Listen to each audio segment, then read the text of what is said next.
नमस्ते विद्यार्थी मित्रांनो, यशाची पावली या यूट्यूब चॅनलचे आपल्या सर्वांचं स्वागत आहे. पवित्र पोर्टल शिक्षक भरतीला अखेर सुरुवात झालेली आहे. 24 तारखेला नोटिफिकेशन आलेले आहे 2 दिवसापूर्वी.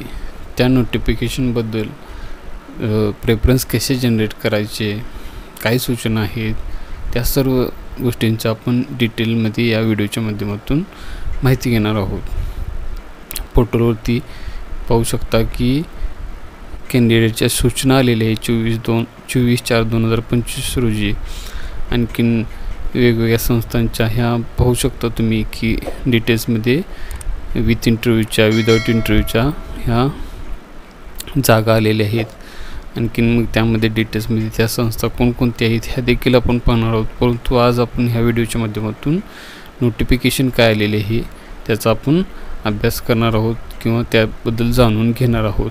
तर आता पाहू शकता की उमेदवारांसाठी सूचना आलेली आहे पोर्टलवरती. की कोणती सूचना आलेली आहे तर पोर्टलच्या माध्यमातून कशा पद्धतीने ही जाहिराती किंवा जागा भरण्याचं काम करणार आहेत यासाठी ह्या सूचना, सर्वसाधारण सूचना या आलेल्या आहेत. त्यानंतर ह्या सूचना काय आहेत ह्या आपण डिटेलमध्ये या व्हिडिओच्या माध्यमातून पाहणार आहोत. तर आता ह्या सूचना पाहत असताना तुम्ही देखील हे सूचना डाउनलोड करून घ्या, व्यवस्थितरित्या तुम्ही वाचा. काही तुमच्या शंका असतील तर तुम्ही मला कमेंट करून विचारू शकता. तसेच ह्या सूचना काय असणार आहेत, कशा पद्धतीने आपण प्रेफरन्स जनरेट करणार आहोत, ही अत्यंत महत्त्वाची प्रोसिजर आहे. ह्यामध्ये जर चुका झाल्या तर तुम्हाला येणाऱ्या संस्था आहेत त्या चुकीच्या होऊ शकतात. येणारे जे प्रेफरन्सेस, येणारे जे मुलाखतीचे असतील किंवा विनामुलाखतीच्या ज्या संस्था असतील त्या चुकू शकतात. त्यामुळे व्यवस्थितरित्या तुमचा जवळचा जिल्हा, तुमच्या जवळची शाळा निवडणं गरजेचं आहे. प्रेफरन्स सिलेक्ट करणं व्यवस्थित गरजेचं आहे. त्यासाठी या सूचना दिलेल्या आहेत. आता सूचना काय काय आहेत त्या आपण पाहूया. तर तत्पूर्वी तुम्ही जर चॅनलवरती नवीन आला असाल तर चॅनलला सबस्क्राईब करायला विसरू नका. व्हिडिओ शेवटपर्यंत पहा, कोणतीही सूचना स्किप करू नका, कारण त्यामुळे तुमचं नुकसान होऊ शकतं. ह्यापूर्वीच्या फेजमध्ये किंवा ह्यापूर्वीच्या अभियोगित चाचणीमध्ये, शिक्षक भरतीमध्ये ह्या विद्यार्थ्यांनी चुका केलेल्या आहेत. त्यामुळे आता कोणत्याही प्रकारचं ते शासनामार्फत ते तुमचं ऐकून घेतलं जाणार नाही, मुदतवाढ दिली जाणार नाही, ह्या सूचना त्यांनी ह्यामध्ये दिलेल्या आहेत. त्यामुळे व्यवस्थितरित्या सूचनांचं पालन करा, समजून घ्या सूचना, मगच तुम्ही लॉग इन करून प्रेफरन्स जनरेट करून मग तुम्ही ते लॉक करायचे आहेत. त्यामुळे व्हिडिओ शेवटपर्यंत पहा. चॅनलवरती नवीन असेल तर चॅनलला सबस्क्राईब करा. व्हिडिओ आवडला तर नक्की लाईक करा, कमेंट करा व इतर मित्रमैत्रिणींपर्यंत शेअर करा.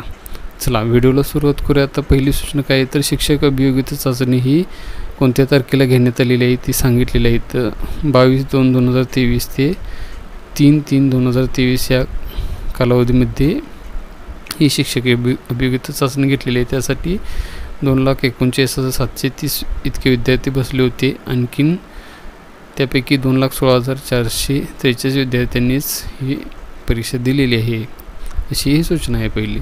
आता दुसरी सूचना काय पाहूया आपण. तर दुसरी सूचना आहे की अभियोगिता चाचणी जी आहे आपली, शिक्षक अभियोगिता चाचणी प्राप्त गुणांच्या आधारे शासन निर्णय दिनांक 7/2/2019, 10/11/2022, 13/10/2023 व इतर अनुषंगिक तरतुदीनुसार राज्यातील स्थानिक स्वराज्य संस्था व खाजगी व्यवस्थापनांच्या शाळातील शिक्षण सेवक व शिक्षक या रिक्त पदावर दुसऱ्या टप्प्यांतर्गत ही भरती करण्यात येणार आहे. म्हणजे ही भरती प्रक्रिया कोणत्या शासन निर्णयाच्या आधारे होणार आहे तर हा 7/2/2019चा, 10/11/2022चा आणि 13/10/2023चा हे जे शासन निर्णय आहेत ह्या शासन निर्णयाच्या आधारेच ही शिक्षक भरती होणार आहे. त्यामुळे ही शासन निर्णय देखील तुम्ही पाहून घेणे गरजेचं आहे. त्यामध्ये सर्व माहिती दिलेली आहे. आपण देखील आपल्या यूट्यूब चॅनलवरती प्रत्येक शासन निर्णयाचा एक सेपरेट व्हिडिओ देखील बनवणार आहोत. आणखीन कशा पद्धतीने ते शासन निर्णय काढलेले आहेत, कशा पद्धतीने त्याच्यामार्फत शिक्षक भरती होत असते हे जाणून घेण्याचा आपण प्रयत्न करणार आहोत. त्यामुळे तुम्ही मला कमेंटमध्ये सांगू शकता ते आपण त्या शासन निर्णयाबद्दल सविस्तर माहिती आपण घ्यायची की नाही, तर तुम्ही कमेंट करून मला सांगा, त्याबद्दल देखील मी व्हिडिओ बनवेन. आता तिसरी सूचना कोणती आहे तर शिक्षकांची भरती ही त्या व्यवस्थापनामध्ये रिक्त असलेली पदे इयत्तांचा गट, उदाहरणार्थ इयत्ता 1ली ते 5वीसाठी, 6वी ते 8वी, 9वी ते 10वी, 11वी ते 12वी व DED कॉलेज शिक्षक या गटांसाठी अध्यापनाचे विषय, अध्यापनाचे माध्यम, आरक्षण, समांतर आरक्षणासह उमेदवारांची शिक्षक अभियोग्यता व बुद्धिमत्ता चाचणीमध्ये प्राप्त केलेले गुण व त्यांनी पोर्टलवर लॉक केलेले प्राधान्यक्रम इत्यादी बाबी एकत्रितपणे विचारात घेऊन गुणवत्तेनुसार संगणकीय पवित्र पोर्टलमार्फत ऑनलाईन पद्धतीने निवडीसाठी शिफारस होणार आहे. म्हणजे तुमची जी तुम्ही जे प्रेफरन्सेस देणार आहे त्या पद्धतीनेच तुम्ही जी माहिती भरलेली आहे त्या पद्धतीनेच तुम्हाला प्रेफरन्स जनरेट झालेले आहेत. म्हणजे एखाद्या विद्यार्थ्याची DED ही शैक्षणिक पात्रता असेल तर त्यांना 1ली ते 5वी व 6वी ते 8वी हे प्रेफरन्स आले असतील या इयत्तांचे. म्हणजे फक्त DED झाले असेल तर त्यांना 1ली ते 5वीचे प्रेफरन्सेस आलेले असणार आहेत. आणखीन BA विथ DED असेल तर 1ली ते 5वी, आणखीन 6वी ते 8वी ह्या वर्गांचे प्रेफरन्सेस आले असतील. तसे ज्यांचे BED झालेले आहे त्यांना 9वी ते 10वीचे प्रेफरन्सेस आलेले असणार आहेत. तसे ज्यांचे MA BED, MSc BED झाले असेल त्यांना 9वी ते 10वी, 11वी ते 12वी ह्याचे प्रेफरन्स आलेले असतील. तसेच कोणाचे MA MEd, MSc MAd झाले असेल तर त्यांना DED कॉलेजचे प्रेफरन्स देखील आलेले असतील. तर हे सगळे प्रेफरन्स कशाच्या आधारावरती येणार आहेत तर तुमचे जे तुम्ही विषय तुम्ही फिल केलेले आहेत, तुमच्या अध्यापनाचे विषय जे तुमची प्रोफाईल बनवताना फीड केलेले आहेत, तसेच आरक्षण जे तुमचे असेल त्यामध्ये मग समांतर आरक्षण असेल, भूकंपग्रस्त, प्रकल्पग्रस्त वगैरे हे जे तुमचे आरक्षण आहे ह्या आधारित आणखीन तुमची बुद्धिमत्ता चाचणीमध्ये प्राप्त झालेले गुण हे तुम्ही काय केलेलं आहे सर्व माहिती ही तुम्ही पोर्टलवरती सेल्फ टेस्टेडला लॉक केलेलं आहे. तर त्या माहितीच्या आधारेच तुम्हाला हे प्रेफरन्सेस आलेले आहेत. आता पुढची सूचना पाहूया. उमेदवारांना प्राधान्यक्रम जनरेट व लॉक करण्याबाबत यापूर्वी पवित्र पोर्टलवर प्रसिद्ध केलेल्या दिनांक 5/2/2023च्या सूचनांचे अवलोकन करावे. 5/2/2024च्या सूचनांचे अवलोकन करावे. सदरच्या सूचना योग्य त्या फेरफारासह लागू राहतील. म्हणजे बऱ्यापैकी 5/2/2024च्या ज्या सूचना आहेत आणि ह्या सूचना आहेत ह्यामध्ये साम्य आहे. बऱ्यापैकी त्या सूचना आहेत. आणखीन त्या 5/2/2024च्या सूचना देखील आपण वाचायच्या आहेत आणि त्या सूचना वाचून समजून घेऊनच तुम्ही जनरेट करायचे प्राधान्यक्रम, आणखीन ते लॉक करायचे आहेत. मग त्या सूचना देखील आपण पाहणार आहोत नेक्स्ट व्हिडिओमध्ये कशा पद्धतीने ज्या सूचना असतील त्या. त्यामुळे तुम्ही चॅनलला सबस्क्राईब करा. चॅनलवरती अपडेट राहणं गरजेचं आहे. मी लवकर आता इथून पुढे व्हिडिओ बनवण्याचा प्रयत्न करणार आहे. आता पुढची सूचना काय तर TIT 2022 चाचणीस प्रविष्ट झालेल्या उमेदवारांना स्वप्रमाणपत्र तयार करण्यासाठी या पोर्टलद्वारे सुविधा देण्यात आली होती. म्हणजे तुम्हाला माहितीच आहे की मागील जे आपण व्हिडिओ बनवलेले आहेत त्यामध्ये ह्या सूचनांचं म्हणजे स्वप्रमाणपत्राबद्दल वगैरे आपण व्हिडिओ बनवली होती. त्यावेळी तुम्हाला सांगण्यात आलं होतं की अशा पद्धतीने स्वप्रमाणपत्र म्हणजे सेल्फ टेस्टेड करायचे आहेत आणि ती लॉक करायची आहे तुमची प्रोफाईल आणि त्या आधारेच तुम्हाला प्रेफरन्स आता जनरेट होणार आहेत. आता 6वी सूचना काय तर https://TIT2022.mahateacherrecruitment.org.in या संकेतस्थळावर दिलेल्या मुदतीत स्वप्रमाणपत्र सेल्फ सर्टिफाय पूर्ण केलेल्या किंवा दुरुस्त केलेल्या व प्रमाणित केलेल्या उमेदवारांनाच या प्रक्रियेत सहभागी होता येईल व फक्त त्यांनाच लॉग इन उपलब्ध होईल. म्हणजे तुम्ही ज्यांनी सेल्फ सर्टिफिकेशनची प्रक्रिया पूर्ण केलेली आहे, सेल्फ सर्टिफाय केलेलं आहे त्यांनाच ह्या भरती प्रक्रियेमध्ये सहभागी होता येणार आहे. म्हणजे ज्यांचं सेल्फ सर्टिफाय करायचं राहून गेलेलं आहे त्यांना आता कोणतीही यामध्ये संधी मिळणार नाही. आता पुढची सूचना काय पाहूया.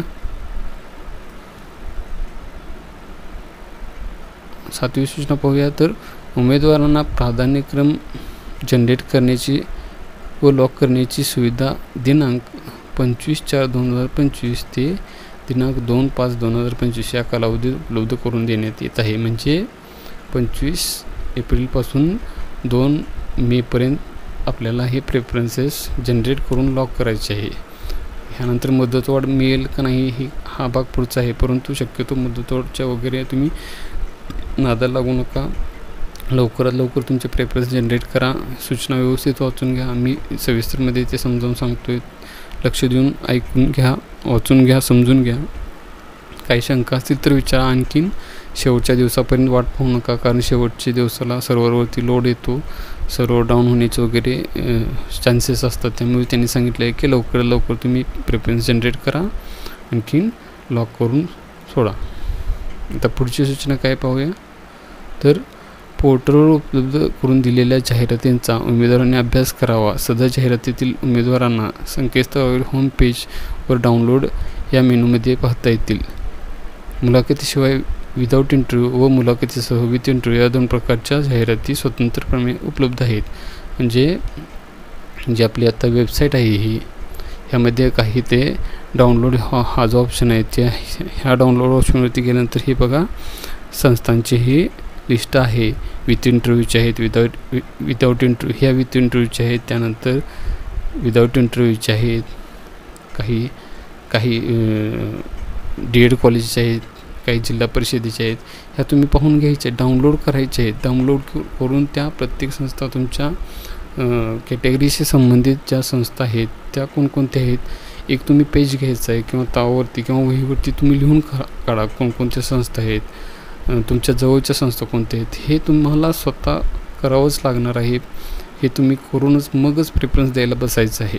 प्रेफरन्स जनरेट झाल्यानंतर त्या संस्था पहिला बघून घ्या. तुम्ही सर्व संस्था डाउनलोड करून घ्या. त्या संस्थांमध्ये आपल्या कॅटेगरीची जागा आहे का ओपनमधून जर कॅटेगरीचे विद्यार्थी असतील ते ओपनसाठी त्यांनी पात्र असतील तर त्यांना ओपनमधून देखील आले असेल तर ते ओपनच्या जागा किंवा कॅटेगरी जागा असे तुम्ही स्पेसिफिकेशन करून घ्या. वेगवेगळ्या सेक्शनमध्ये एका पेजवरती तुम्ही ओपनच्या जागा लिहून काढा, त्यानंतर संस्था लिहून काढा, त्यानंतर कॅटेगरीच्या जागा लिहून काढा. शक्यतो तुमच्या ज्या जवळच्या संस्था आहेत, तुमच्या गावाजवळच्या संस्था आहेत त्याच तुम्ही निवडा. कारण का नंतर मुलींच्या बाबतीत किंवा त्यांचं लग्न वगैरे होतं त्यामुळे त्यांना अडचण वगैरे होऊ शकते नंतर. त्यामुळे तुमच्या गावाच्या जवळ असेल अशी संस्था निवडा आणि प्रेफरन्सेस द्यायचे आहेत. आता पुढची सूचना काय आहे तर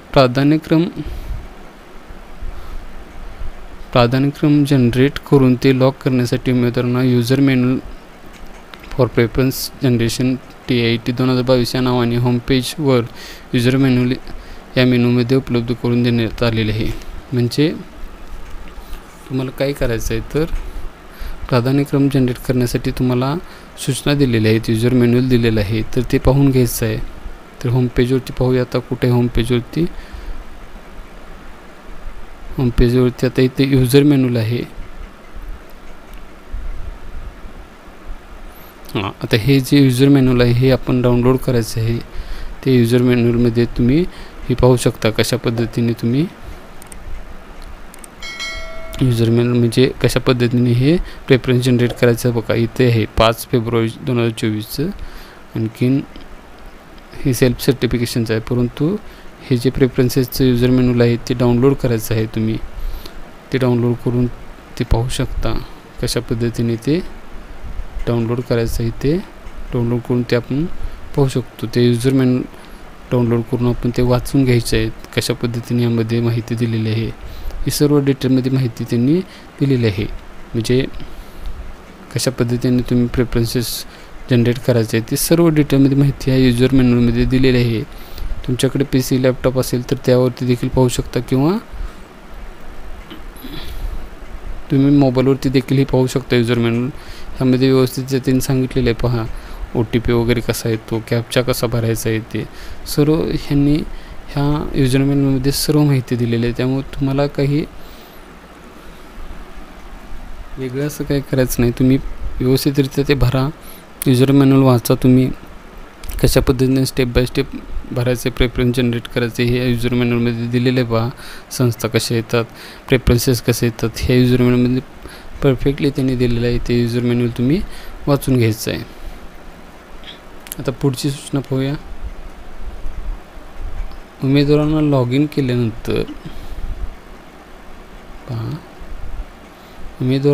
केल्यानंतर जनरेट प्रेफरन्सेस या मेनूचा वापर करून मुलाखतीशिवाय व मुलाखतीसह या दोन्ही प्रकारच्या प्राधान्यक्रमांची यादी स्वतंत्रपणे जनरेट करता येईल.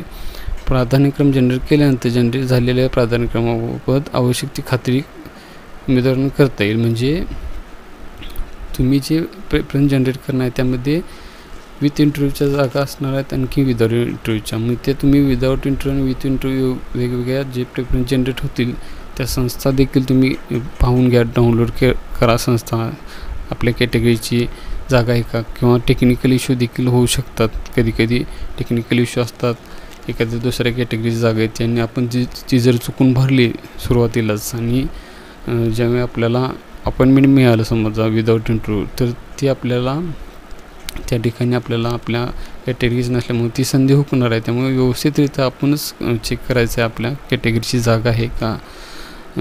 त्यामुळे व्यवस्थितरित्या विथ इंटरव्ह्यू विदाउट इंटरव्ह्यूचे स्पेसिफिकेशन आपण करायचं आहे त्या संस्थांचं, आणखीन मगच भरायचं आहेत प्रेफरन्सेस. पुढची सूचना काय पाहूया.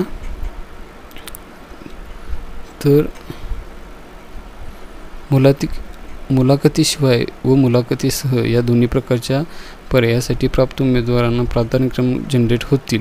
या दोन्ही प्रकारच्या नियुक्तीचे प्राधान्यक्रम जनरेट व लॉक करू शकतील. तथापि मुलाखतीशिवाय या प्रकारामध्ये शिफारस झालेल्या उमेदवारांची मुलाखतीसह या प्रकारातील वरच्या गटांसाठी अर्हतेनुसार प्राधान्यक्रम विचारात घेतले जातील.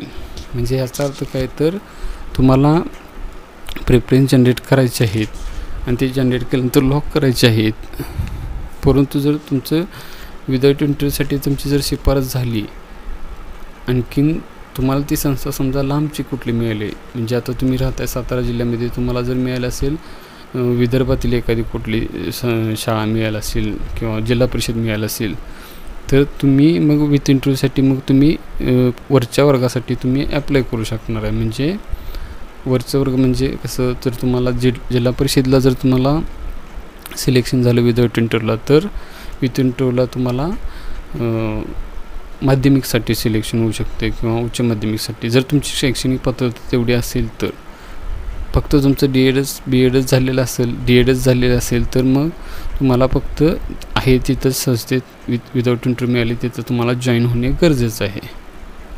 त्यामुळे प्रेफरन्स देताना सुद्धा देखील आपण व्यवस्थितरित्या प्रेफरन्स द्यायचं आहे. काळजीपूर्वक वाचून घ्या, सर्व सूचना समजून घ्या. आणखीन आता बघा पुढची 12वी सूचना काय आहे, ठळकपणे दिलेल्या पाहूया. महत्त्वाची सूचना असणार आहे. उमेदवारांना प्राधान्यक्रम लॉक करण्यासाठी 25/4/2025 ते 2/5/2025 असा कालावधी देण्यात येत आहे. तथापि ऐनवेळी उद्भवणाऱ्या समस्या, अडचणी इत्यादीबाबत लक्षात घेता उमेदवारांनी त्यांचे प्राधान्यक्रम वेळीच लॉक करावेत. म्हणजे अत्यंत महत्त्वाची सूचना पाहत ही की प्राधान्यक्रम लॉक करण्यासाठी जो कालावधी दिलेला आहे त्या कालावधीमध्येच तुम्ही प्राधान्यक्रम लॉक करायचे आहेत. त्यानंतर कोणतीही सबब किंवा कोणतीही बाब त्यांच्याकडून ऐकून घेतली जाणार नाही. कारण का सर्व्हर डाऊन होण्याचे वगैरे इश्यूज होत असतात. त्यामुळे आपण व्यवस्थितरित्या संध्याकाळच्या वेळी शक्यतो 9-10 नंतर सर्व्हर वरती लोड कमी असतो, त्यावेळी आपण ते प्रेफरन्सेस जनरेट करायचे आहेत आणि लवकरात लवकर ते प्रेफरन्स जनरेट करून घ्यायचे आहेत. ह्यानंतर त्यांनी मुदतवाढ देतील का नाही काही माहीत नाही त्याबद्दल, आणि दिलीच नाही तर आपल्याला अडचण निर्माण होऊ शकते, आपली संधी जाऊ शकते. त्यामुळे तुम्ही वेळीच प्राधान्यक्रम जनरेट करणे गरजेचं आहे. त्यासाठी तुम्ही संस्था वगैरे व्यवस्थितरित्या त्यांची पडताळणी करणे गरजेचं आहे. आता पुढची सूचना काय पाहूया. उमेदवारांना मुलाखतीशिवाय व मुलाखतीसह या दोन्ही प्रकारात सहभागी व्हायचे असल्यास दोन्ही प्रकारचे प्राधान्यक्रम जनरेट करून लॉक करणे बंधनकारक आहे. म्हणजे तुम्हाला जर विदाउट इंटरव्ह्यू आणखी विथ इंटरव्ह्यू दोन्ही जरी संस्था तुम्हाला पाहिजे असतील तरी तुम्ही ते जनरेट करू शकता. असं नाही की तुम्हाला दोन्हीही कंपल्सरी आहेत असं नाही. जर तुम्हाला विथ इंटरव्ह्यू समजा संस्थेमध्ये इंटरव्ह्यूसाठी वगैरे जायचं नाही, तर विदाउट इंटरव्ह्यूसाठी झेडपी, नगरपालिका किंवा रयत शिक्षण संस्था असेल, स्वामी विवेकानंद असेल, यासारख्या मोठ्या संस्था आहेत ज्या संस्थांना शासनाने म्हणजे विदाउट इंटरव्ह्यूसाठी सर्वांनाच चान्सेस दिलेले आहेत. त्यामुळे तुम्हाला फक्त विदाउट इंटरव्ह्यूसाठी जायचं असेल तर तुम्ही ते देखील भरू शकता, किंवा विथ इंटरव्ह्यूसाठी जायचं असेल तर ते देखील भरू शकता, जनरेट करून भरू शकता. त्यामुळे आणखीन दोन्हीही भरू शकता. असे तुम्हाला इथे कुठलंही बंधन नाही की काही विद्यार्थी सांगतात की विदाऊट इंटरव्ह्यू आणि विथ इंटरव्ह्यू दोन्ही पण प्रेफरन्सेस भरावे लागतात, त्याशिवाय आपलं सिलेक्शन होत नाही किंवा आपल्याला प्रेफरन्सेस येत नाही. तसं काही नाही. तुम्हाला कोणत्याही प्रकारच्या विथ इंटरव्ह्यू किंवा विदाऊट इंटरव्ह्यूसाठी तुम्ही अप्लाय करू शकता.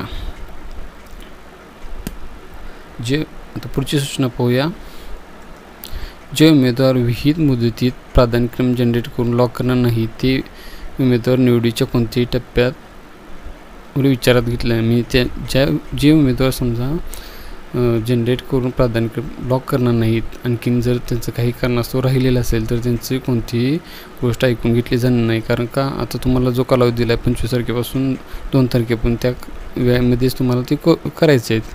काय 1 तास 2 तास लागतं प्रेफरन्सेस द्यायला बसून, किंवा 1 तासाभरात होऊन जाईल, परंतु त्यासाठी तुमची पूर्वतयारी होणे गरजेचं आहे. तुम्ही व्यवस्थित संस्था तहावरती किंवा वहीवरती लिहून काढणे गरजेचं आहे. तुमच्या कॅटेगरी वाईज तुमचे आरक्षण जे हॉरिझॉन्टल असेल किंवा बॅकवर्ड क्लासचे जे विद्यार्थी असतील ओपनचे, सर्वांनी व्यवस्थितरित्या जवळची संस्था, आपल्या गावापासून जवळची संस्था निवडायची आहे पहिला, त्यानंतर थोडी लांबची शेजारच्या जिल्ह्यातील, त्यानंतर मग लांबच्या संस्था अशा निवडायच्या आहेत. त्यामुळे तुम्ही लवकरात लवकर जनरेट करणं गरजेचं आहे. नंतर कोणतीही गोष्ट शासनामार्फत ऐकून घेतली जाणार नाही. आता पुढची सूचना काय बघा 15वी.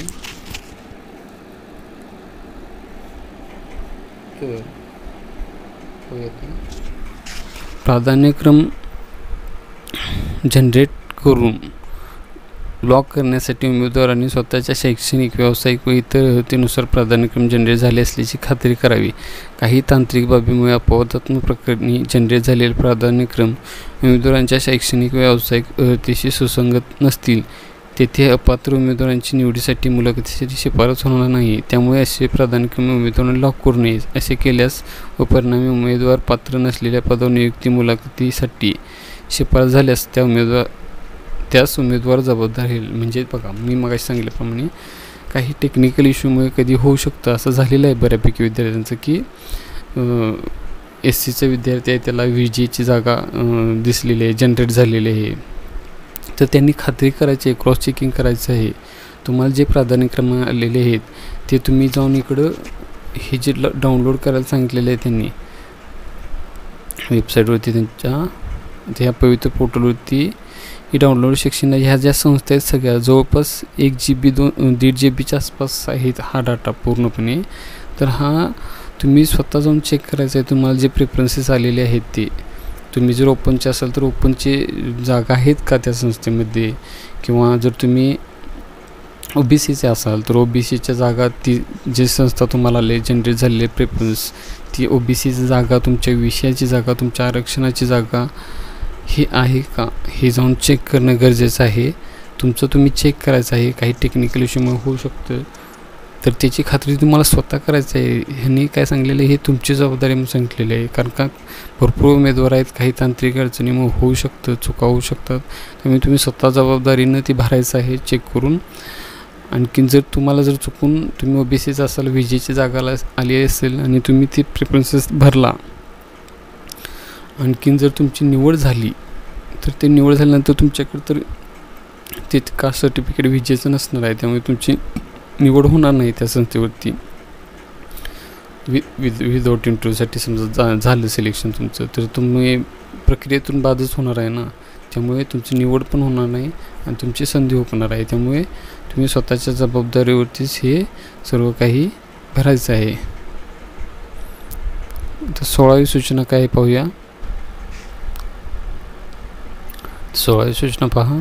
ज्या उमेदवारांना दिनांक 12/2/2023 नंतर शैक्षणिक, व्यावसायिक व इतर अर्थ अथवा कोणतीही अर्थ प्राप्त केली असेल, अथवा दिनांक 12/2/2023 नंतर अर्थ प्राप्त असताना देखील दिनांक 12/2/2023 पूर्वी उत्तीर्ण केली असल्याची नोंद केली असेल, तरीही अशा दिनांक 12/2/2023 नंतरच्या वाढीव अर्थीची प्राधान्यक्रम उमेदवारांना प्राप्त होत असतील तर असे प्राधान्यक्रम त्यांनी कोणत्याही परिस्थितीत लॉक करू नये. या प्राधान्यक्रमांचा कोणत्याही व्यवस्थापनातील मुलाखतीशिवाय व मुलाखतीसह नियुक्तीसाठी कोणत्याही स्तरावर विचार होणार नाही याची उमेदवारांनी नोंद घ्यावी. तथापि CTET 2022 या शिक्षक पात्रता परीक्षेचा निकाल दिनांक 10/4/2023 रोजी घोषित झाला आहे.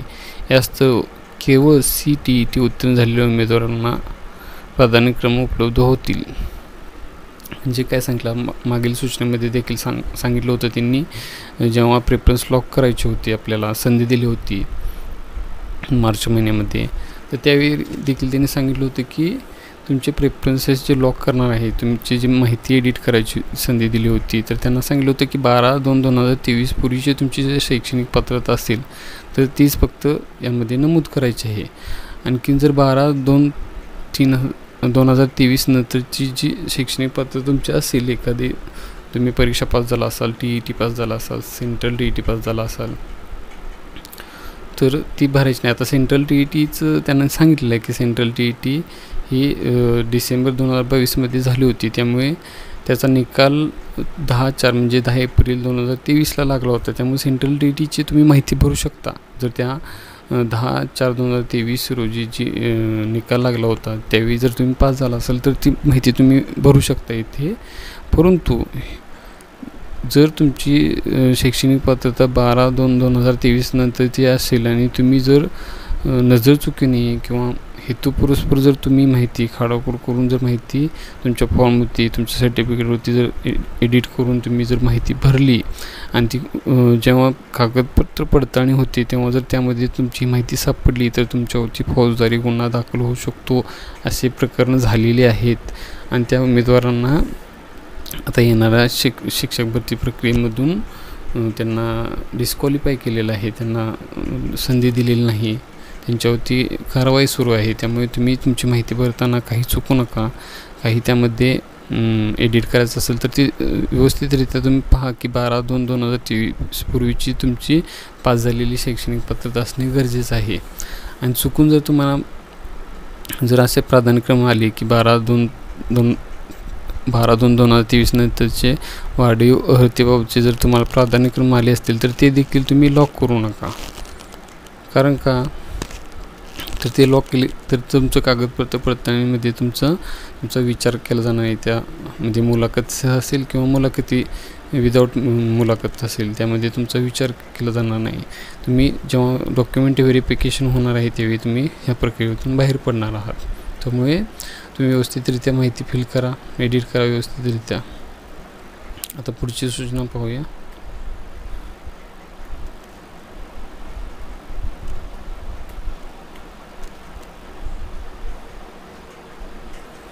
तर 17 नंबरची सूचना पाहूया आता काय आहे.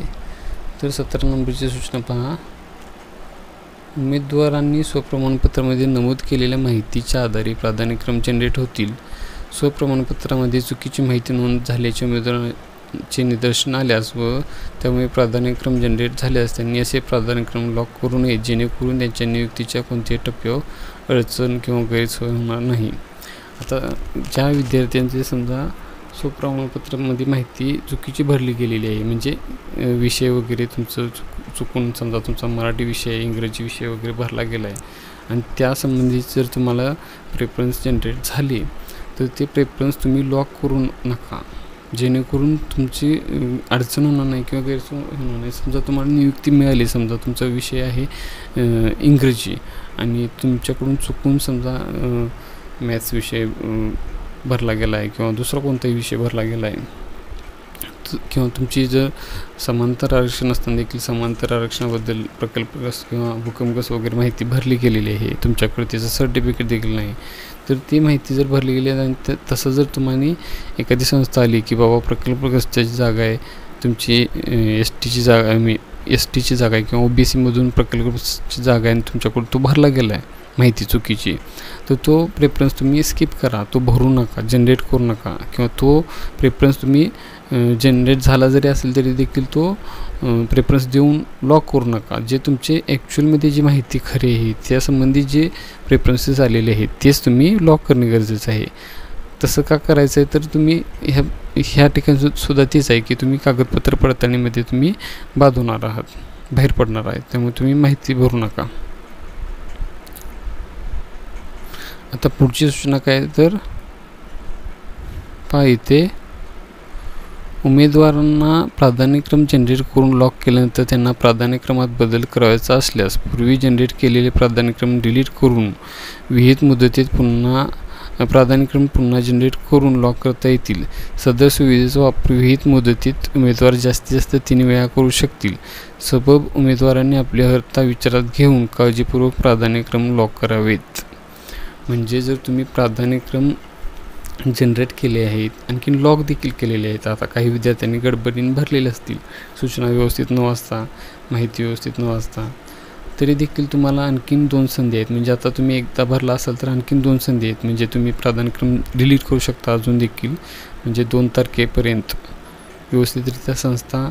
अजून देखील तुम्हाला सांगतो, रिपीट करतो की एखादी वही घ्या, त्यावरती विथ इंटरव्ह्यूच्या संस्था 1, 2, 3 पेजेस किती होतील तेवढे काढा. तुम्हाला जे प्रेफरन्स जनरेट झालेले आहेत ते ॲक्च्युअलीमध्ये तुमच्या कॅटेगरीचे, तुमच्या रिझर्वेशनचे, तुमच्या विषयाचे आहेत का बघा, क्रॉस चेकिंग करा. त्या संस्थांच्या डाउनलोड करून जाहिराती इथे दिलेल्या आहेत पहा. इथे जाऊन डाउनलोड करा सगळ्या संस्थांची जाहिराती. आणखीन तुम्ही ती क्रॉस चेकिंग करून घ्या. आणखीन विथ इंटरव्ह्यूच्या काही पेजेस भरतील त्यावरती लिहून काढा संस्था, विदाउट इंटरव्ह्यूचे लिहून काढा. त्यामधून देखील स्पेसिफिकेशन असं करा की तुमच्या जवळच्या संस्था ज्या असतील, तुमचा जे विषय आवडीचा आहे. समजा एखाद्या विद्यार्थ्याचे 2-2 विषयामध्ये ग्रॅज्युएशन झाले असेल तर त्यांनी तुमचा आवडता जो विषय आहे त्या आवडत्या विषयाला पहिला प्रेफरन्स द्या. गावाच्या जवळच्या संस्था असतील त्यांना प्रेफरन्सेस द्या पहिला. असं प्रेफरन्सेस द्यायचं. प्रेफरन्स देताना सुद्धा देखील असं कोणतेही प्रेफरन्स बाबा हे संस्था मोठी संस्था जास्त जागा आहेत वगैरे असं. त्यामुळे कशाही पद्धतीनं तुम्ही प्रेफरन्स जनरेट देऊ नका. व्यवस्थितरित्या द्या. गावाच्या जवळची पहिला संस्था निवडा, त्यानंतर शेजारच्या जिल्ह्यातील संस्था निवडा, शेजारच्या गावातील शेजारच्या शहरातील संस्था निवडा. अशा पद्धतीने प्रेफरन्स स्पेसिफिकेशन करा तुम्ही वहीमध्ये. मग त्यानंतर ते प्रेफरन्सेस तुम्ही बसायचं आणि तुम्ही फिल करायचे आहेत. 1 नंबर, 2 नंबर, 3 नंबर असं त्यांना नंबरिंग तुम्ही करत ते शेवटचे जेवढ्या संस्था आहेत तुम्हाला अनलिमिटेड जेवढ्या संस्था असतील त्या सगळ्या संस्था देखील तुम्ही प्रेफरन्सेस देऊ शकता. तुम्हाला कोणत्या तरी एखाद्या संस्थेमध्ये तुमचा नंबर लागू शकतो. ठराविक संस्था फक्त भरायच्या असं काही नाही. जेवढ्या तुम्हाला जनरेट झाल्या तेवढ्या सगळ्या संस्था देखील तुम्ही भरू शकता. फक्त ह्या सूचनेमध्ये एवढं सांगितलं की 3 वेळा फक्त तुम्ही ते जनरेट करून डिलीट करू शकता. म्हणजे 3 वेळाच, त्यानंतर तुम्हाला संधी मिळणार नाही. त्यामुळे जर तुमच्याकडून आता भरून झालेलं असेल, तुम्हाला असं वाटत असेल की ही संस्था मी शेवटला टाकलेली आहे, ॲक्च्युली ती जवळची संस्था आहे, तुमच्या सोयीनुसार आहे. मुलींच्या बाबतीत शक्यतो असे प्रॉब्लेम्स होतात की घरचे नंतर म्हणतात की ते लांबचं जिल्हा आहे, तिकडं कधी जाणार, तिकडे कधी नोकरी करणार. त्यामुळे तुम्ही जवळच्या संस्था निवडा पहिला, डिलीट करू शकता. आता जर तुम्ही प्रेफरन्स भरले असतील तर व्यवस्थित तावरती, पानावरती किंवा वहीवरती तुम्ही संस्था कुठल्या आहेत त्या जवळच्या त्या ही करा. तुमच्या कॅटेगरी वाईज समजा कॅटेगरीच्या विद्यार्थ्यांना ओपनच्या संस्था आल्या असतील शक्यतो तुम्ही कॅटेगरीच्या संस्था पहिला देण्याचा प्रयत्न करा. त्यानंतर ओपनच्या नंतर दिल्या तरी चालतील असं स्पेसिफिकेशन करा. पुढची सूचना पाहूयात. उमेदवारांनी ज्या क्रमाने प्राधान्यक्रम लॉक केले आहेत त्याक्रमाने टेट 2022 परीक्षेतील गुणवत्तेनुसार प्राधान्यक्रम घेतले जातील. उमेदवारांच्या प्राधान्यक्रमावर नियुक्तीसाठी मुलाखती शिफारस झाल्यानंतर उमेदवारांनी त्या क्रमानंतरच्या उर्वरित प्राधान्यक्रमांचा विचार केला जाणार नाही. म्हणजे तुम्ही ज्या पद्धतीने प्रेफरन्सेस देणार आहे त्या पद्धतीनेच गुणवत्तेनुसार तुमचं सिलेक्शन होणार आहे. आणखीन एखाद्या संस्थेमध्ये, एखाद्या जिल्हा परिषदेमध्ये किंवा एखाद्या नगरपालिकेमध्ये तुमचं जर सिलेक्शन झालं तर त्या पुढचे तुमचे जे प्रेफरन्सेस आहेत त्यांचा कोणत्याही परिस्थितीत विचार केला जाणार नाही. तुम्हाला तिथे शिफारस झाली की तुम्ही तिथं जाऊन जॉईन व्हायचं आहे आणि त्या ठिकाणी नोकरी करायचं आहे. त्यामुळे प्राधान्य देताना तुम्हाला अजून देखील सांगतो, प्राधान्य देताना तुम्ही व्यवस्थित प्राधान्यक्रम द्या. पहिला तुम्ही त्या प्राधान्यक्रमांचं तुमच्या स्पेसिफिकेशन करा. विथ इंटरव्ह्यूचे वेगळ्या, विदाउट इंटरव्ह्यूचे वेगळे, त्यानंतर जवळच्या संस्था वेगळ्या, कॅटेगरी वाईज वेगळ्या, विदाउट कॅटेगरी वाईज वेगळ्या. आणखीन विषय जर तुमचे वेगवेगळे असतील आणखीन तर तुम्हाला जो तुमचा आवडीचा विषय जो आहे तेवढीच्या विषयाला. त्यानंतर शक्यतो काही विद्यार्थ्यांचं D.Ed झालेलं असतं, B.Ed झाले असतं, MA MA देखील झाले असते. मग त्यांना आवड कोणत्या गोष्टीची आहे त्या पद्धतीने तुम्हाला जे प्राधान्यक्रम आले असतील त्या पद्धतीने तुम्ही ते द्यायचं आहे. म्हणजे जिल्हा परिषदेचे पहिले देऊ शकता, नगरपालिकेचे नंतर देऊ शकता, महानगरपालिकेच्या नंतर देऊ शकता. त्यानंतर मग विदाऊट इंटरव्ह्यूचे द्यायचे तुम्ही. अशा पद्धतीने तुम्ही स्पेसिफिकेशन करा. संस्था जवळच्या जेवढ्या असतील तेवढ्या तुम्ही भरण्याचं काम करा. ते आता पुढची सूचना पाहूया. कोणते तर उमेदवारांनी किती प्राधान्यक्रम लॉक करावे यासाठी कोणतीही मर्यादा नाही. उमेदवार पात्र असल्यास सर्व प्राधान्यक्रम लॉक शकतो. म्हणजे तुम्हाला जेवढे प्राधान्यक्रम आलेले आहेत तर ते भरण्यासाठी कोणतीही मर्यादा नाही. विद्यार्थी काही पण अफवा पटवतात की 20 प्राधान्यक्रम दिले पाहिजे, 30 प्राधान्यक्रम भरले पाहिजे तरच आपलं सिलेक्शन होतं. असं काही नाही. तुम्ही 5 देखील प्राधान्यक्रम देऊ शकता. जर तुम्हाला 200च्या आसपास जर प्रेफरन्सेस जनरेट झाले असतील तर तुम्हाला त्यातले 10च भरायचे. तुम्हाला असं वाटतं की ह्या 10 ठिकाणच्या जिल्हा परिषद शाळांमध्येच आपलं सिलेक्शन झालं पाहिजे 10 जिल्ह्यांच्या, तर तुमच्या जिल्ह्याच्या जवळपास असणारे संस्था त्या 10च तुम्ही भरू शकता. किंवा एखाद्याला वाटते की आपल्याला नोकरीची गरज आहे, आपण कुठेही नोकरी करण्यास समर्थ आहोत, तर तुम्ही सर्व देखील प्राधान्यक्रम भरू शकता.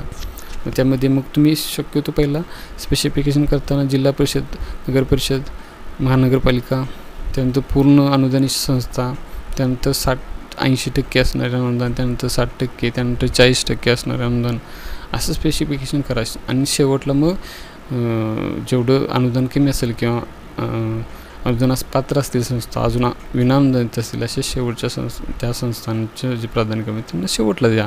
अशा पद्धतीने तुम्ही स्पेसिफिकेशन करू शकता. फक्त तुम्ही व्यवस्थितरित्या ह्या सर्व जाहिराती डाउनलोड करून पाहणे गरजेचं आहे. तुम्हाला जे प्रेफरन्सेस आलेले ते कुठल्या संस्थेचे आहे, कुठल्या जिल्ह्याचे आहेत, तुमच्या कॅटेगरीचे आहेत का, हे पाहून स्पेसिफिकेशन करा. मगच तुम्ही प्राधान्यक्रम द्यायला सुरुवात करा. पुढची सूचना काय पाहूया. तर आता ही देखील महत्त्वाची सूचना आहे. पहा, मुलींच्या बाबतीत शक्यतो लेडीजच्या बाबतीत हे प्रॉब्लेम असतो. तर कोणती सूचना पहा. उमेदवारांचे लॉग इन हे OTP बेस असल्याने त्यांनी नोंद केलेला मोबाईल क्रमांकावर OTP येणार आहेत. यास्तव ज्या उमेदवारांना लॉग इन करण्यासाठी त्यांचा मोबाईल क्रमांक बदल करून घ्यायचा आहे त्यांनी नजीकच्या शिक्षणाधिकारी, प्राथमिक माध्यमिक शिक्षण निरीक्षक, पश्चिम दक्षिण उत्तर यांचे कार्यालयामध्ये विनंती अर्ज ओळखपत्राच्या फोटो ID पुराव्यासह विहित मुदतीत संपर्क साधावा. म्हणजे तुम्ही लॉग इन करताना वगैरे तुम्हाला OTP बेस्ड हे प्लॅटफॉर्म आहे, हे ऑनलाईन प्लॅटफॉर्म. म्हणजे तुम्ही लॉग इन करताना तुमच्या मोबाईलवरती OTP येत असतो. आता तुम्ही 2022ला परीक्षा दिलेली आहे, त्यामुळे त्यावेळीचा जर तुमचा मोबाईल क्रमांक जर आता हरवला असेल, कुठे पडला असेल किंवा तो आता सुरू नसेल तर, किंवा काही मुलींच्या बाबतीत असू शकतं की म्हणजे ज्यांचं लग्न झालेलं आहे, त्यांचा आता डिवोर्स झालेला आहे, किंवा पती पत्नी वेगवेगळ्या ठिकाणी राहतात आणि OTP आल्यानंतर त्यांचं पती वगैरे तो OTP नंबर सांगत नसेल, तर तुम्ही काय करायचं, तुमचं जे जिल्हाधिकारी कार्यालय आहे, शिक्षणाधिकारी कार्यालय आहे, प्राथमिकचं असेल तर प्राथमिकचं, माध्यमिकचं असेल तर माध्यमिकचं, त्या ठिकाणी जायचं आहे. किंवा शिक्षण निरीक्षक कार्यालय असेल जे मुंबईमध्ये राहणार आहे त्यांच्यासाठी, पश्चिम दक्षिण उत्तर जे शिक्षण निरीक्षक कार्यालय, त्यामध्ये तुम्ही जाऊन एक विनंती अर्ज करायचा आहे. तुमचा ओळखीचा पुरावा द्यायचा आहे, आधार कार्डचं वगैरे झेरॉक्स त्यासोबत जोडायचं आहे, खात्री करून द्यायची तुम्हीच आहात ते. आणि त्यामध्ये मग ते शिक्षणाधिकारी तुमचा मोबाईल क्रमांक लवकरात लवकर ते बदलून देतील. त्यांच्या सिस्टीमला ती तशी सुविधा असते. मग त्यानंतर मग तुम्हाला ह्या प्रक्रियेमध्ये सहभाग घेता येतील. का, जर मोबाईल जर तुमच्याकडे नसेल तर तुम्ही लॉग इन करू शकत नाही. आता पुढची सूचना पहा. उमेदवारांनी पोर्टलवरील स्वप्रमाणपत्रामध्ये नमूद केलेली माहिती विचारात घेऊन त्यांना प्राधान्यक्रम जनरेट होतील. तर सेम सूचना आहे. म्हणजे तुम्ही जी माहिती भरली त्या पद्धतीनेच तुम्हाला प्राधान्यक्रम जनरेट होणार आहे. पुढची सूचना पाहूया आता. तर काय आहे सूचना पाहूया. उमेदवारांनी पोर्टलवर अपलोड केलेली शैक्षणिक, व्यावसायिक तयारीची प्रमाणपत्रे, जात प्रवर्ग, समांतर आरक्षणाची प्रमाणपत्रे, सवलती संबंधीची इतर प्रमाणपत्रे जरी अपलोड केली असली तरी त्यापैकी कोणत्याही प्रमाणपत्राची पडताळणी किंवा सत्यता पोर्टलमार्फत तपासण्यात आलेली नाही. त्यामुळे उमेदवारांनी केलेल्या कोणत्याही दाव्याचा पुष्ट्यर्थ संबंधित कागदपत्रे शिफारसीनंतर संबंधित व्यवस्थापनाच्या कागदपत्र पडताळणी समितीकडून पडताळणी केली जाईल. त्यामध्ये कोणतीही तफावत आढळल्यास कोणत्याही टप्प्यावर संबंधित उमेदवाराची उमेदवारी रद्द केली जाईल. यास्तव उमेदवारांनी प्राधान्यक्रम ब्लॉक कर्तव्य आवश्यक ती खबरदारी घ्यावी. म्हणजे काही विद्यार्थ्यांनी आता असं केलेलं आहे की काही खोटी माहिती भरलेली आहे. ह्यापूर्वीच्या 2 शिक्षक भरतीमध्ये असं झालेलं आहे. खोटी प्रमाणपत्रे सादर केलेले आहेत. TETचे असतील किंवा जातीचे जे दाखले असतील, हे खोटे दाखले आजकाल कसं आहे मोबाईलवरती लॅपटॉपवरती कोणीही ते तयार करू शकतात.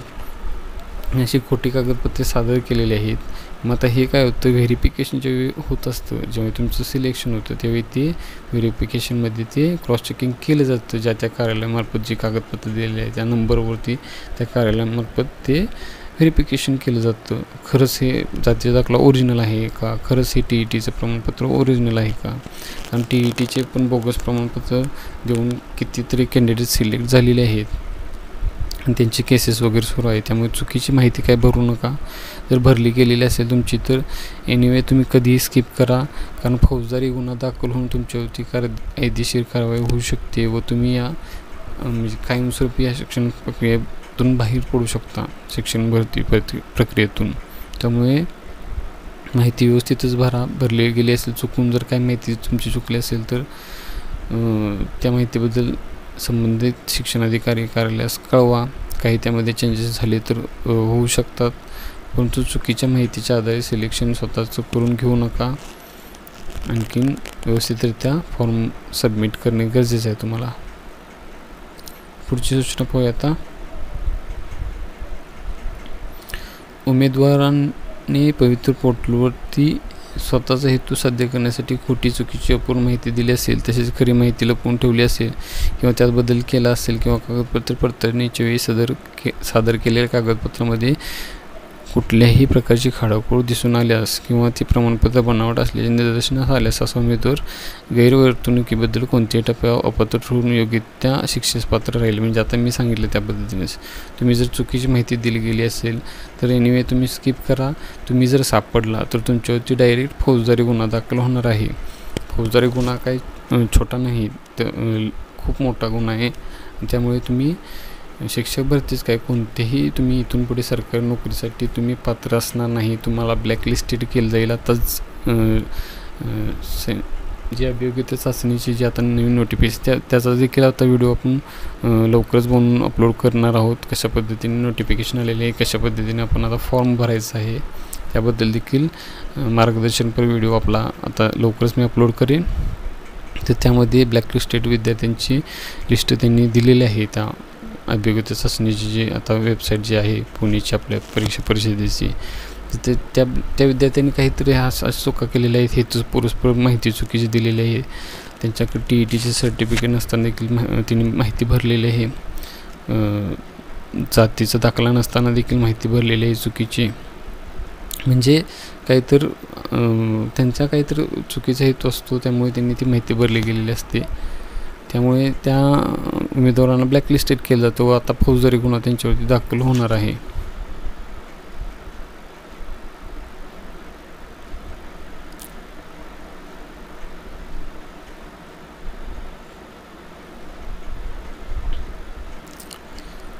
त्यामुळे तुम्ही ही माहिती काही चुकीची भरू नका. भरली गेलेली असेल तुमच्याकडून अजून देखील तुम्हाला संधी आहे. तुम्ही ह्या प्रक्रियेतून स्वतःहून बाहेर पडा, चांगला अभ्यास करा, चांगले मार्क्स पाडा व खरी माहिती भरून तुम्ही शिक्षक भरती प्रक्रियेत सहभागी होऊ शकता. आता आणखीन सूचना तशीच एक सूचना आहे की चारित्र्य पडताळणी अंती आक्षेपार्ह बाबी आढळून आल्यास संबंधित उमेदवार नियुक्तीसाठी किंवा सेवेसाठी पात्र राहणार नाही. तसेच असे उमेदवार निवडीच्या कोणत्याही टप्प्यावर अपात्र ठरणार आहेत. म्हणजे आपलं सिलेक्शन झाल्यानंतर आपल्या संबंधित पोलीस स्टेशनला किंवा संबंधित तुमच्या जिल्ह्याचे जे SP ऑफिस असेल त्याला तुमच्या कार्यालयामार्फत, तुमच्या संस्थेमार्फत किंवा तुमच्या ज्या जिल्हा परिषदेचं तुमचे सिलेक्शन झालं असेल त्यांच्यामार्फत चरित्र पडताळणीसाठी तुम्हाला अर्ज करायला होतात. कार्यालयामार्फत पण जातो अर्ज किंवा तुम्हाला स्वतः देखील तो अर्ज देतात व तुम्ही जाऊन तो चारित्र्य पडताळणीचा दाखला काढायचा असतो. जर त्या चारित्र्य पडताळणी दाखल्यामध्ये तुमच्यावरती जर कोणता गंभीर स्वरूपाचा गुन्हा दाखल झालेला असेल तर तुमचं सिलेक्शन होत नाही. त्यामुळे जर तुम्ही जर असा काही गोष्ट तुमच्याकडून घडली गेली असेल तर त्याबद्दल इन्फॉर्म तुमच्या ह्या फॉर्म भरतीवेळीच विचारलेलं असते तुमच्यावरती कोणत्या प्रकारचा गुन्हा वगैरे दाखल आहे का. त्यावेळी तुम्ही सांगणे गरजेचं आहे, येस म्हणणे गरजेचं आहे, कशा प्रकारचा गुन्हा आहे ते देखील तिथं नमूद करायला सांगितले असते. जर ती माहिती भरली गेलेली नसेल तुमच्याकडून, आणखी जर तुम्ही जर हे चारित्र्य पडताळणी दाखल्यामध्ये तुम्ही जर अडकला तर तुमचं सिलेक्शन होणार नाही, तुम्ही पात्र नसणार आहे. 26वी सूचना पाहूया आता काय आहे. उमेदवारांनी प्राधान्यक्रम लॉक केल्यानंतर त्याची प्रिंट घेण्यासाठी लॉग इन केल्यानंतर रिपोर्ट्स या मेनूमध्ये मुलाखतीशिवाय या प्रकारासाठी व्ह्यू लॉकड प्रेफरन्स तसेच मुलाखतीसह प्रकारासाठी व्ह्यू लॉकड प्रेफरन्स या टॅबवर क्लिक केल्यावर प्रिंट घेता येईल. म्हणजे आता तुम्ही प्रेफरन्स जनरेट केल्यानंतर आणखीन ते लॉक केल्यानंतर तुम्ही रिपोर्ट्स या मेनूवरती जायचं आहे. त्यानंतर व्ह्यू लॉक प्रेफरन्सला क्लिक केल्यानंतर तुमचे प्रेफरन्सेस दिसणार आहे, तुम्ही कोणकोणते प्रेफरन्सेस दिलेले आहेत आणि त्याचं प्रिंट देखील तुम्ही काढू शकता. मग त्यामध्ये विथ इंटरव्ह्यूचे आणि विदाऊट इंटरव्ह्यूचे दोन्ही देखील प्रिंट तुम्ही काढून घ्यायचे आहेत.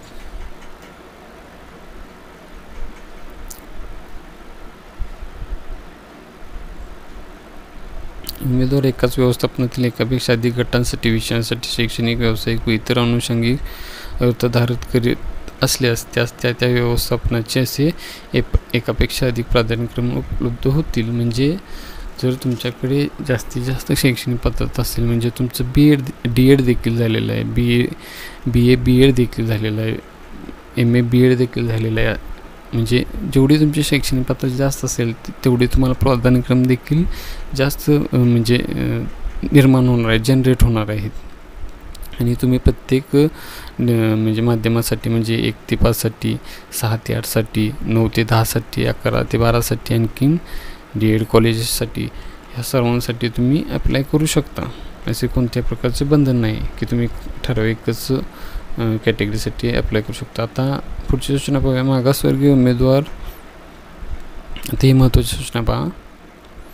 मागासवर्गीय उमेदवार खुल्या प्रवर्गासाठी पात्र असल्यास वैयक्तिक शैक्षणिक अर्हता तसेच TET CETचे गुण, CTETचे गुण इत्यादी बाबी विचारात घेऊन त्यांना खुल्या प्रवर्गाच्या पदांचे प्राधान्यक्रम जनरेट होतील. म्हणजे काय सूचना, तर मागासवर्गीय उमेदवार देखील खुल्या प्रवर्गासाठी पात्र असतात, परंतु त्यांचं वय जर त्यांचं खुल्या प्रवर्गाला जे 38 वय मर्यादा आहे त्याच्या आत असतील तरच तुम्हाला वयाच्या बाबतीत देखील तुम्हाला प्रेफरन्स जनरेट होतील. जर वय तुमचं 38च्या आत असेल तरी देखील खुल्या प्रवर्गाचे तुम्हाला प्रेफरन्स जनरेट होतील. परंतु जर तुम्ही शैक्षणिक अर्थ तुमची त्या खुल्या प्रवर्गासाठी असेल जे आहे, उदाहरणार्थ TET आणि सेंट्रल DETसाठी मागासवर्गीयांसाठी 83 गुण पास असणे आवश्यक आहे, 83 गुण पडणे.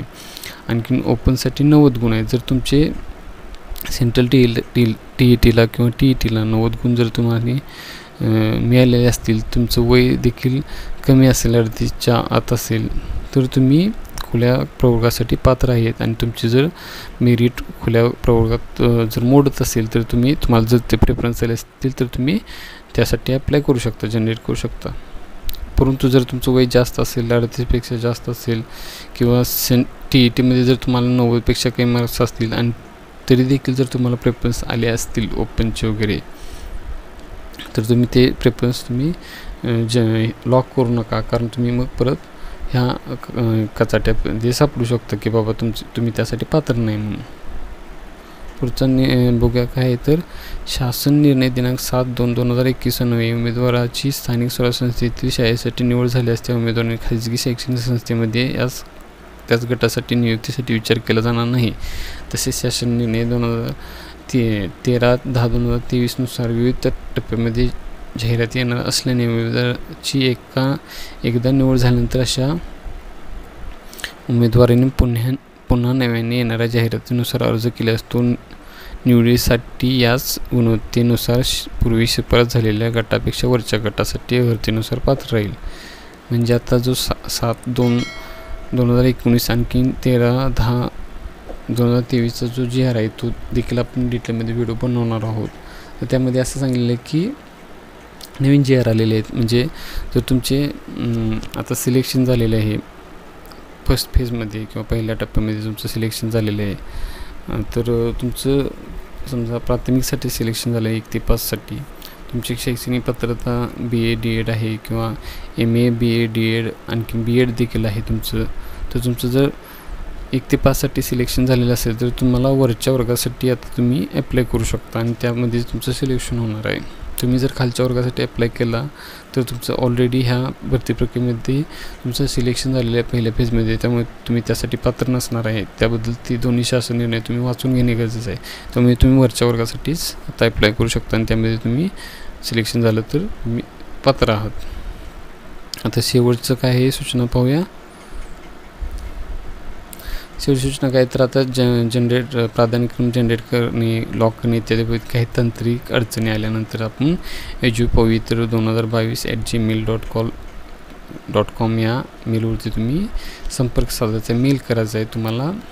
त्यावरती रिप्लाय मिळेल, तुमची जे प्रॉब्लेम आहे ते सॉल्व केला जाईल. अशा पद्धतीने ह्या शिक्षक भरतीच्या ह्या सूचना होत्या.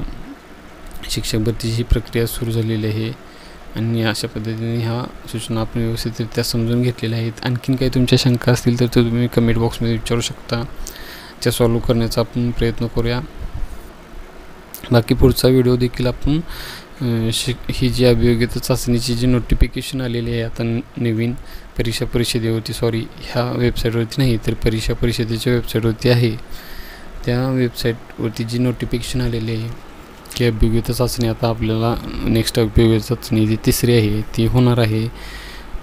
त्याबद्दल सविस्तर डिटेलमध्ये माहिती आपण नेक्स्ट व्हिडिओमध्ये पाहणार आहोत. त्यामुळे चॅनलला सबस्क्राईब करायला विसरू नका. वेगवेगळे शिक्षक भरतीचे अपडेट्स आपण या चॅनलच्या माध्यमातून देत असतो. व्हिडिओ कसा वाटला ते देखील कमेंट करून सांगा. व्हिडिओ आवडला असल्यास नक्की लाईक करा, शेअर करा, इतर मित्रमैत्रिणींना देखील शेअर करा, सांगा या व्हिडिओबद्दल. आणखीन लाईक करणे गरजेचं आहे. लाईक केल्यामुळे इतर विद्यार्थ्यांपर्यंत व्हिडिओ जे सर्च करत असतात यूट्यूबवरती त्यांच्यापर्यंत हा व्हिडिओ पोहोचत असतो. त्यामुळे तुम्ही लाईक करणे गरजेचं आहे, त्यांना ती माहिती मिळेल व्यवस्थितरित्या. काही अडचणी आली तर मला विचारू शकता किंवा आपले त्यांनी सांगितलेले जे ईमेल ID आहे त्यावरती देखील तुम्ही मेल पाठवून माहिती घेऊ शकता. त्यानंतर कस्टमर केअरचा नंबर देखील आहे, त्यावरती देखील तुम्ही कॉल करून तुमच्या अडचणी विचारू शकता किंवा संबंधित तुमच्या जिल्ह्याचे जे शिक्षणाधिकारी कार्यालय तिथे देखील जाऊन तुम्ही भेट घेऊन तुमच्या शंकांचं निरसन करून घेऊ शकता. व्यवस्थितरित्या सूचना समजून घ्या, व्यवस्थितरित्या पेपर जनरेट करा, व्यवस्थितरित्या भरलं तरच तुम्हाला संस्थेमध्ये निवड होणार आहे. ऑल दी बेस्ट सर्वांना. लवकरच तुमचे शिक्षक म्हणून निवड होणार आहे, त्यामुळे तुमचं अभिनंदन देखील. जे विद्यार्थ्यांचं सिलेक्शन होईल ते ज्यांचं होणार नाही त्यांनी खचून जायचं नाही. आता नेक्स्ट आपली विविध चाचणी येत आहे, त्याबद्दल देखील आपण सिलेबस कसा आहे, कशा पद्धतीने अभ्यास करायचे थोडीफार माहिती आपण देत राहणार आहोत. तुम्हाला जर आवडले तर त्यावरती देखील मी व्हिडिओ बनवणार आहे. त्यामुळे व्हिडिओ शेवटपर्यंत पाहिला त्याबद्दल सर्वांचं धन्यवाद. चॅनलला सबस्क्राईब करायला विसरू नका. व्हिडिओला लाईक करा, कमेंट करा व इतरांपर्यंत शेअर करा. धन्यवाद.